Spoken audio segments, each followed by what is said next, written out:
Now we're going to load this onto a pump. First thing you want to do, shut off your air. Then you're going to put it into the rinse cycle. That makes it come out of this tube here. Okay? So, we're going to release the air pressure into that. Now you're going to pull out your suction tube. You want a clean cloth. Take a clean cloth. Pull it out. As you can see, it's still got some fluid draining out of it. You don't want to add that fluid into there. It's going to change your viscosity. You don't want to do that.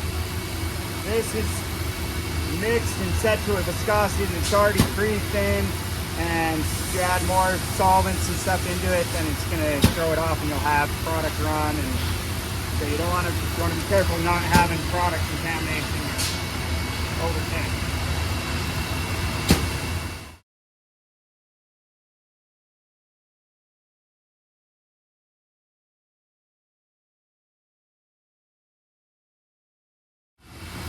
So, now we're going to load our paint. You're going to take this, you're going to make sure, I stretch that, I'm making sure that I don't have any more solvent from my flush bucket coming out of it. So, as you can see, no solvent draining. I want to stick this into my bucket. Then I'm going to leave this down, but slowly increase my pressure. Now, key factor on loading pumps. As I increase my pressure, I do not want to hammer. That's hammering. You do not want it hammering. You want a soft, slow pump right there. So that pump, you can see it's starting to suck that up. Okay? As it's sucking this up, it's going to start kicking stuff out of this tube. This is your offload tube. This you also want to maintain and keep clean. Okay?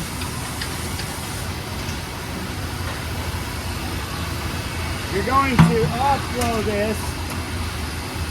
Recommend getting a junk bucket. You're just everything that's coming out of that until you get your color or your paint out is pretty much junk. It's just been paint that's been cleaning, or solvents been cleaning out your lines, etc.